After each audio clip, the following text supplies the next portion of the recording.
Bonjour à toutes, bonjour à tous. Bienvenue pour ce débat et cet échange avec vous concentré sur les questions du travail. Je vous souhaite la bienvenue, que vous ayez levé la main ou pas dans cet échange. Je vous apprends rien si je vous dis que le travail contemporain, il est traversé de plusieurs crises qui touchent tant à son organisation, à sa numérisation, à son contrôle, mais aussi à son manque de sens pour celles et ceux qui l'exercent, ce travail. Je ne m'étends pas sur l'ampleur des autres crises environnementales et politiques qui font l'objet d'un certain nombre d'échanges sur ce salon. Mais si vous avez levé la main, vous faites peut-être partie de cette partie de la population qui se sert justement du cumul d'activités pour traverser de manière plus sereine ces différentes crises qui touchent le travail. Pendant une cinquantaine de minutes, on va parler ensemble justement du cumul d'activités et on va essayer de vous proposer un éclairage, une discussion sur ce que cette modalité de travail permet aux individus, aux territoires et aux organisations dans un contexte où la monoactivité reste aujourd'hui la norme pour une écrasante majorité de la population. Pour examiner avec moi ces différents sujets, j'ai à mes côtés Teddy Travers, CEO et fondateur du groupe TACT, et Julien Maudet, cofondateur de la structure Slasher Cueilleur, association qui permet à celles et ceux qui veulent rejoindre ou monter un projet agricole de pouvoir le faire sans tout abandonner à côté de leur activité précédente. On va commencer par un petit peu de vocabulaire, et je ne me suis même pas présentée. Je m'appelle Lucie Bouchet, je suis doctorante en sciences de gestion et je consacre une thèse au cumul d'activités. On va donc commencer par un peu de vocabulaire, parce qu'on utilise des grands mots dans le titre de ce débat. Teddy, qu'est-ce que c'est pour toi la polyactivité, ou un autre terme qu'on voit peut-être par ailleurs, qui est celui du slashing? Merci Lucie, merci Julien également pour votre présence à tous les deux. Le slashing, ça vient de la barre typographique qui est sur nos claviers du slash, donc la capacité à cumuler plusieurs activités. Le Larousse dit rémunéré, on pourrait y revenir plus ou moins rémunéré. Aujourd'hui, cette barre du slash, elle permet d'équilibrer une carrière professionnelle entre ce qu'on appelle les trois piliers du slashing, que sont le pilier argent, de combien j'ai besoin pour vivre, j'ai réellement besoin pour vivre, avec la notion de sobriété qui va avec, le pilier sens, avec la notion d'ikigai, ma place dans le monde, et puis la notion de diversité. L'homme est une bête à apprendre, voilà, à quelle vitesse, successive ou en parallèle, on aime apprendre et on a besoin d'apprendre pour rester en vie. Et cet équilibre, il se traduit de façon différente selon les personnes, grâce au cumul d'activités, la polyactivité, on reviendra sur la sémantique grâce à Lucie, avec cette capacité à avoir des jobs en parallèle, l'un de l'autre, ou en successif, les uns derrière les autres. Les deux sont considérés comme slashing, notamment nos managers de transition. Donc ça permet aux entreprises d'avoir à leur disposition des profils, on y reviendra, particulièrement puissants à mon sens. Tu as très rapidement parlé de choix de cumul d'activités. On ne va pas être dans une forme d'angélisme. On sait aussi qu'une partie de nos concitoyennes et concitoyens cumulent des activités pour subvenir à leurs besoins et pouvoir payer le loyer et leur retraite. Est-ce qu'on a un terme différent pour traiter de ces situations ? Aujourd'hui, et c'est pour ça qu'on a tenu à ce que tu modères cette table ronde, c'est pour cette expertise, ce doctorat en sciences de gestion, c'est en effet, il ne faut pas se voler la face. On a aujourd'hui de nombreux polyactifs qui le font par nécessité, avec un slashing qu'on peut appeler de subi, contrairement à du choisi. Et les polycrises, dont on reparlera aussi, renforcent en effet la précarité de ces travailleurs. Côté TACT, on a fait le choix, depuis 2019, notre création d'un statut d'entreprise à mission, avec 7 engagements de mission statutaires, dont 3 sont orientés sur l'amplification d'une polyactivité qui, elle, est choisie. Si on prend l'exemple d'un seul work model du slashing, qui est le temps partiel, le baromètre du temps partagé, qui est une institution qui sort un baromètre tous les ans depuis une dizaine d'années, affiche 40% de subis à l'arrivée du temps partiel. Et 96% des gens, une fois qu'ils ont même subi, souhaitent y rester. Donc là, il y a une dichotomie entre subi, choisi, et puis finalement, même subi, qu'est-ce qu'on en fait derrière ? Alors, tu parlais de ma casquette de doctorante, je vais la remettre un instant pour donner quelques chiffres et parler de l'ampleur de ce phénomène qui est souvent un petit peu perdu dans les terminologies. On en a utilisé quelques-unes, mais on pourrait parler d'entrepreneuriat hybride, on pourrait parler de multi-activité, de pluri-activité. Voilà. Tous ces termes, sans rentrer dans le détail, désignent une ou l'autre des modalités du cumul d'activité aujourd'hui. Et donc, en France, on a un chiffre qui est très imparfait, mais qui permet quand même de donner un peu les termes, qui est celui de l'INSEE dans son étude sur l'activité et le salariat, qui indique donc dans les derniers chiffres qui datent de 2025 que fin 2022, 7,8% du volume d'emploi en France était occupé par des personnes en situation de pluriactivité. Mais je vais tout de suite mettre une limite à ce chiffre, c'est que ce chiffre, il ne considère que les situations d'emploi avec au moins une activité salariée. Ce qui veut dire que, si je prends un exemple un peu caricatural, un dentiste, j'en ai un en tête qui serait auteur d'ouvrages littéraires par ailleurs, n'existe pas dans ces statistiques. Donc, les cumuls d'activités purement non salariées sont absents de ce chiffre. Et par ailleurs, c'est un petit peu moins glorieux, mais l'activité informelle, par définition, ce qu'on appelle vulgairement le travail au noir, par définition, est absent de ces statistiques. Donc, il faut bien se dire que ce 7,8% de volume d'emploi, c'est un minimum dans notre pays aujourd'hui. Vous avez tous les deux des projets entrepreneuriaux qui sont mus par le cumul d'activités de manière choisie. Je vais donc me tourner vers toi, Julien, dans un premier temps. Est-ce que tu pourrais nous pitcher Slasher-Cueilleur pour que tout de suite les participantes et participants sachent comment tu te saisis de cette modalité de travail? Carrément. Bonjour à tous, bonjour à toutes. Donc nous, Slasher-Cueilleur, c'est une asso qu'on a cofondée il y a maintenant 2 ans, avec un constat très simple, c'est qu'en 2030, il y a plus de la moitié des fermes en France où les exploitants seront en âge de partir à la retraite. Donc on a un enjeu de renouvellement des générations énorme si on veut assurer notre souveraineté alimentaire. Et en face, vous avez parlé un peu de polycrise, le monde de l'entreprise, le monde du travail cherche un peu à se réinventer. Et donc on met en fait ces deux crises l'une en face de l'autre. Et en faisant ce travail, on s'est en fait rendu compte que dans le monde agricole, et ce n'est pas forcément une tendance qui est vraiment mise en avant, mais la polyactivité a toujours été une composante vraiment centrale. C'est 25% des exploitations agricoles des exploitants qui sont double actifs. C'est un chiffre qui varie en fonction des ateliers, en fonction des géographies, mais ça a vraiment toujours été une composante extrêmement forte dans l'histoire, dans les différents territoires. Et en fait, on vient mettre la lumière sur cette façon de rentrer dans le monde agricole. Donc quand je dis la lumière, c'est qu'on va réaliser des portraits de fermes en double activité, on va donc vraiment collecter des récits, les documenter, les mettre en ligne. On fait un travail aussi documentaire vidéographique où on va aller faire on va passer des journées sur une ferme et en même temps aller ensuite avec l'agricultrice, l'agriculteur sur son lieu de travail au bureau, comprendre en fait les deux facettes vraiment de cette double activité.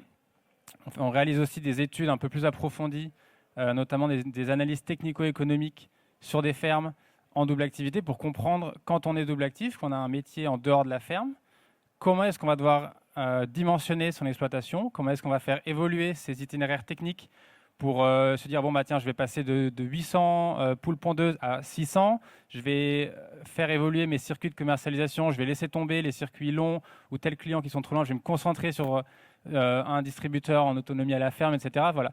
Toutes ces décisions un peu de gestion, c'est quelque chose qui va beaucoup nous intéresser pour petit à petit en fait, faire émerger des fiches pratiques ou des pratiques entre guillemets qu'on peut un peu reproduire sur des modèles de double activité intéressants. On a une formation en 2 jours. Donc là, c'est vraiment pour les porteurs de projets ou les personnes qui se questionnent, qui se disent tiens, là, je suis en emploi ou je suis en reconversion, j'ai envie d'aller vers le monde agricole, j'aimerais bien me former, mais je n'ai pas envie d'y aller à 100%, j'ai un prêt, je suis à Paris, voilà mon entourage, je ne peux pas y aller à fond. Et donc, en fait, on va vraiment venir documenter. On a des modules sur les aspects juridiques, administratifs, financiers autour de la double activité dans le contexte agricole. C'est vraiment nous, on parle vraiment que de ça. L'objectif, c'est comment est-ce que le slashing permet en fait un retour à la terre du plus grand nombre. Et voilà, dernier volet. Donc j'ai parlé de la partie inspirée, documentée.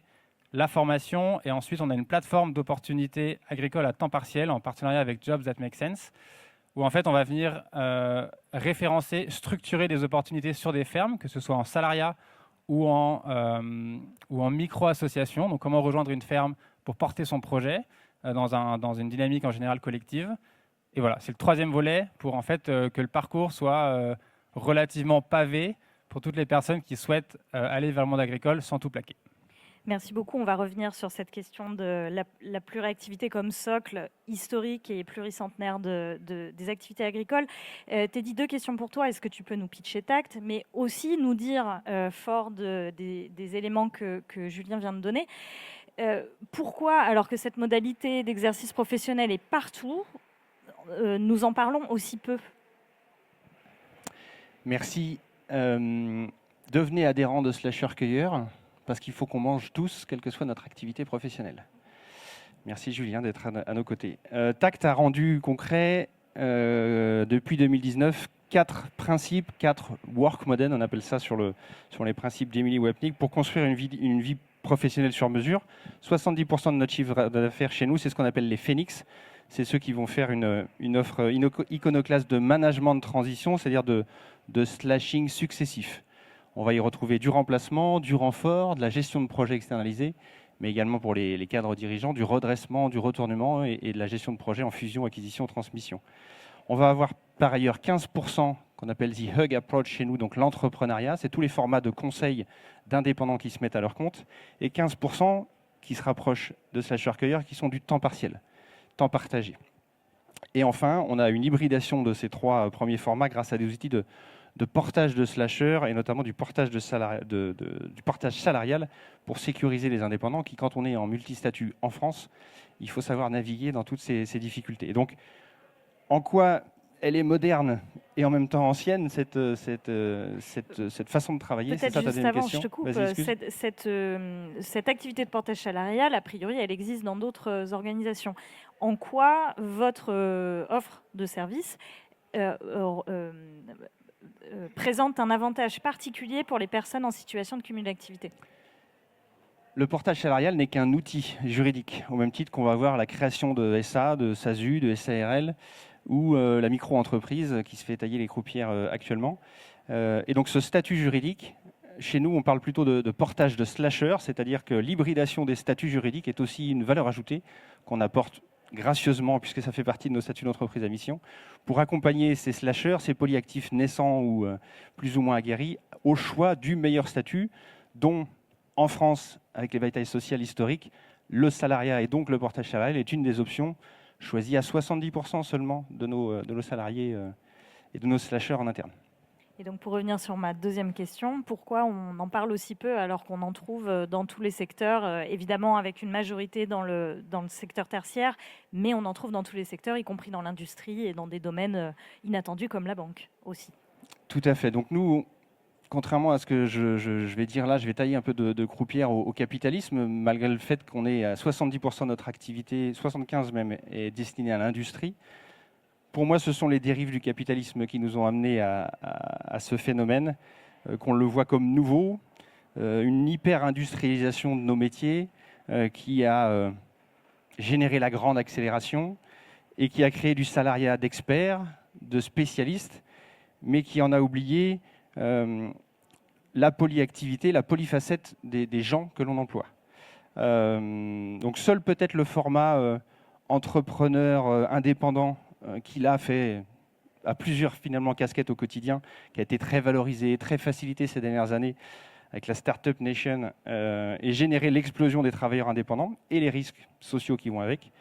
Ce qui n'est pas nouveau, c'est le fonctionnement de notre cerveau quant à lui.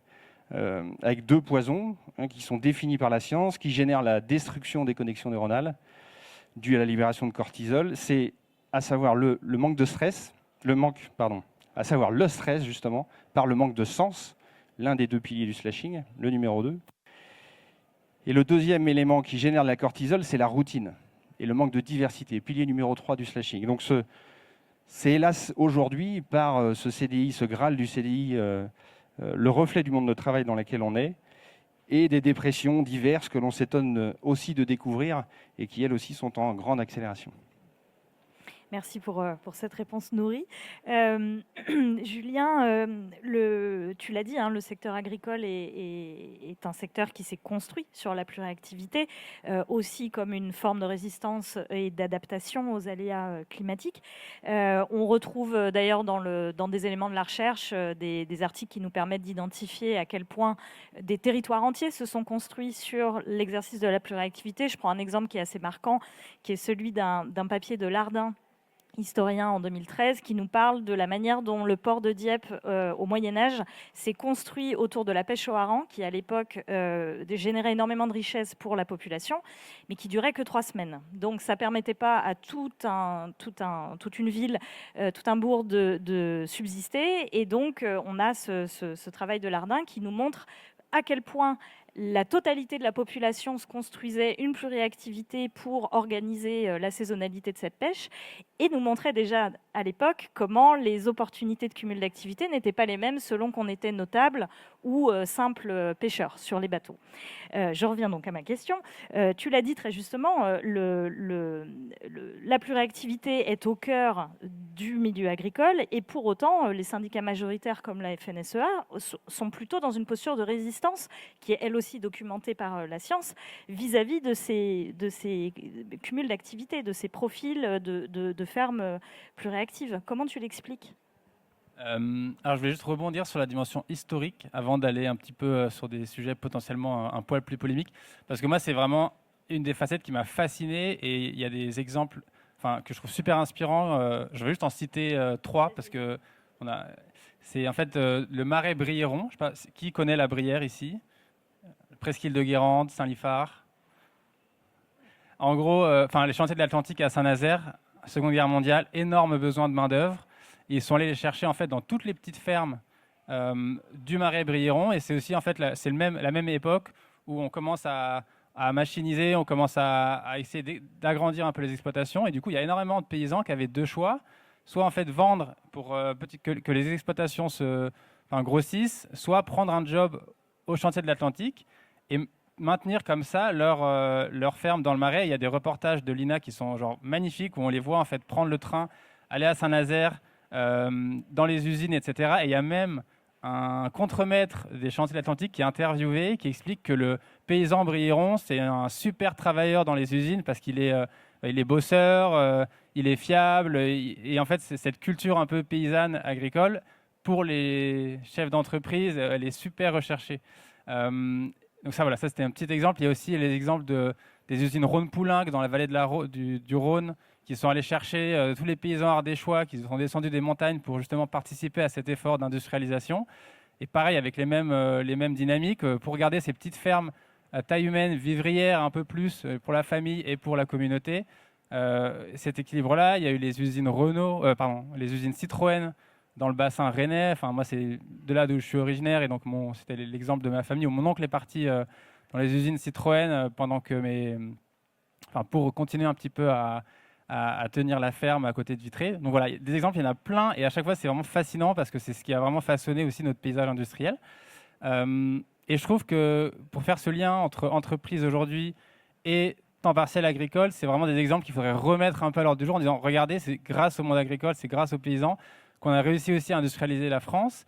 Et quelque part, si on a besoin aujourd'hui de retrouver des agriculteurs, des agricultrices pour reprendre et perpétuer un petit peu notre système agricole, peut-être que les entreprises ont un rôle, devraient peut-être rendre, on va dire sur 80 ans, ils ont pris dans le monde agricole, peut-être qu'il faut un tout petit peu redonner un tout petit peu de temps vers le monde agricole. Voilà. Peut-être que ça peut être l'occasion d'un plaidoyer un petit peu twisté. Et après, sur la question avec la syndicat majoritaire agricole, nous, déjà, c'est quand même les premiers slashers de France. Quand on les regarde, ils sont tous, certes, agriculteurs, mais en fait, ils ont 3 entreprises, ils sont dans des coopératives, machin. Je pense qu'ils passent, 2 mois sur leur ferme, les dirigeants de ces syndicats-là, donc c'est quand même assez hypocrite. Ce qui est sûr, c'est qu'il y a un tabou dans le monde agricole, et notamment je vais essayer d'être un peu politiquement correct, mais il y a un manque, en tout cas, de visibilité et d'accompagnement sur ces trajectoires un peu hybrides par les institutions en place. Je ne sais pas s'il y a des gens qui travaillent dans des chambres d'agriculture ici ou dans cet écosystème-là. Ok, bah alors voilà, si jamais je dis des bêtises, n'hésitez pas à intervenir. Mais en gros, il y a vraiment, je pense, la place, on va dire ça comme ça. Il y a la place pour plus d'accompagnement, plus de visibilité, et notamment casser un peu ces tabous, ces stéréotypes dans le monde agricole où en fait, si on n'est pas à temps plein, on n'est pas vraiment agriculteur. Ou si on a un métier en dehors de la ferme, si on a un mi-temps à la mairie, on est facteur à côté, ah oui, il n'était pas un vrai agriculteur. Justement, je te repose ma question. À ton avis, pourquoi l'identité pluriactive, alors qu'elle peut d'ailleurs être une pluriactivité pleinement fermière, est vue comme concurrente d'une identité agricole à temps plein? C'est une bonne question. Je pense qu'il y a quelque chose de... En fait, on sort des cases, on est libre, on est indépendant, on a un revenu éventuellement financier qui est indépendant du monde agricole. Donc en fait, on n'est pas complètement pieds et mains liés à un système qui cherche à intégrer et à rendre les agriculteurs très dépendants de l'amont, de l'aval. Et en fait, c'est ça qui rend aussi le modèle de polyactivité particulièrement pertinent, c'est que quand on va voir la banque et qu'on a un métier à côté, c'est beaucoup plus facile. Ça nous aide sûrement aussi sur les débouchés. On a un réseau, on a des compétences différentes. Donc en fait, on est beaucoup plus résilient, en plus de se régénérer à titre individuel et compagnie. Mais juste sur ce... Et donc je pense que c'est pour ça que en fait, que le monde agricole un peu classique n'a jamais été très à l'aise avec ces modèles un peu hybrides qui ne rentrent pas dans les cases. Mais je finirais juste par dire que en tant qu'asso/cueilleur, on n'est pas vraiment dans une approche non plus rentre-dedans, militante, à venir dénoncer, parce qu'on considère que en parallèle de ce travail-là, il y a quand même largement ce qu'il faut. Aujourd'hui, ce n'est pas des dispositifs administratifs, etc., idéaux, mais il y a ce qu'il faut pour se lancer. Encore une fois, il y a un quart des exploitants agricoles qui sont polyactifs, qui ont un job en dehors de leur exploitation. À l'installation, c'est 40%. En moyenne et 60% en grande culture salle. Donc c'est des chiffres qui sont énormes. Il y a déjà énormément de personnes qui sont dans cette double activité. Nous, on n'invente rien chez Slasher Cueilleur et du coup, je trouvais ça un peu bizarre d'arriver et de dire ok, il faut changer ça à tout prix. Certes, il faut faire évoluer le cadre légal, il faut faciliter la couverture sociale, etc. lorsqu'il y a plusieurs activités, mais il y a quand même largement déjà des dispositifs existants pour en tout cas en faire le relais et essayer d'attirer du monde comme ça vers leur meilleure vie et vers leur vie agricole. Tu as cité de très beaux exemples, j'en redonne deux également issus de la recherche. On a une thèse d'Hélène Talon sur le territoire du Haut-Languedoc en 2011 qui nous montre comment le cumul d'activités en partie agricole permet de recréer de l'emploi sur des territoires qui ont pleinement été victimes de l'exode rural. Et je prends un exemple beaucoup plus vieux qui nous ramène au Moyen-Âge et qui là est un travail d'historien de Mathieu Arnoux en 2009 qui lui montrait comment, dès le Moyen-Âge, des savoirs très spécifiques qui ne permettaient pas de générer de l'activité, on va dire à temps plein, même si c'est complètement anachronique de parler de temps plein au Moyen-Âge, qui en tout cas ne permettaient pas aux gens de subsister uniquement sur cette activité, permettaient de retenir ces savoirs à l'intérieur des villes. Et je prends des exemples très concrets. Je prends l'exemple de la draperie de laine, du travail de la soie ou du cuir, qui ont pu rester dans les villes grâce à ces modalités d'exercice. Je reviens donc à une question plus générale. Dans quelle mesure, selon toi, Teddy, tu m'as devancé, tu as parlé de travail capitaliste tout à l'heure. Dans quelle mesure, selon toi, cette modalité de travail permettrait de répondre à une partie des crises que traverse le travail aujourd'hui? Je t'ai devancé, mais il y a encore beaucoup à dire. Notamment si on essaie de faire ce lien explicite entre écologie et slashing. Il faut déjà, si on parle d'écologie, se mettre d'accord sur le fait qu'on ne parle pas de politique, qu'on parle bien du monde banni, des polycrises en cours, comme la 6e extinction de masse et de la biodiversité, comme les dérèglements climatiques et les tensions géopolitiques qui n'en sont qu'à leur début. Bref, les 4 dernières cartes de la fresque du climat, guerre, famine, réfugiés, pandémie. Là, on pose, on est d'accord qu'on parle de ça. Comment est-ce que la polyactivité peut contribuer à résoudre ces solutions-là? On est d'accord? Certains diraient for sure. Je n'irai pas sur ce terrain-là, mais tu y allais. Très bien. Merci, j'ai pas les lunettes qui vont bien. Eh bien, comme pour la cause de ces polycrises, concernant les compétences nécessaires à endiguer ces polycrises, La science, elle a également déjà ses réponses. À nous de nous en saisir. Elle dit, étude de l'OCDE des années 90-2000, reprise dans le livre de Jérémy Lamry, Les compétences du XXIe siècle, 4 compétences du XXIe siècle à entretenir, à former, petit clin d'œil à Edgar Morin, la créativité, la coopération, l'esprit critique, on a beaucoup challengé notre discussion, on ne parlera pas d'IA, et la communication. Il faudrait 50 minutes de plus minimum. Créativité, coopération, esprit critique, communication, voilà ce qu'il nous faut pour surmonter les crises qui nous arrivent justement de banni. Et en face de ça, on a ce qu'on appelle les 5 super pouvoirs des slashers, là aussi référence au livre d'Emily Wapnick, capacité de synthèse, apprentissage rapide, adaptabilité, vision globale du slasher et la capacité à relier, traduire grâce à un parcours hybride. Voilà un exemple de ce en quoi, et c'en est qu'un, le slashing permet de faire se relier les compétences du futur pour relever les défis du monde banni, que je répète, l'acronyme de fragile, anxieux, non linéaire et incompréhensible. C'est un des exemples, c'est pas le seul. Julien a parlé, et Lucie, de la capacité à ne pas avoir tous ses œufs, tous ses revenus dans le même panier, mais d'être plus robuste avec plusieurs sources de revenus. Et c'est un des sujets passionnants que relèvent nos slashers. On parlait tout à l'heure de... Je voulais juste rebondir, non, je veux bien reprendre quand même la parole. C'est pour ça qu'elle est entre nous deux, parce que sinon... Exactement, sinon vous partez en cacahuète. Merci à toi. Je voulais revenir au secteur agricole et te demander...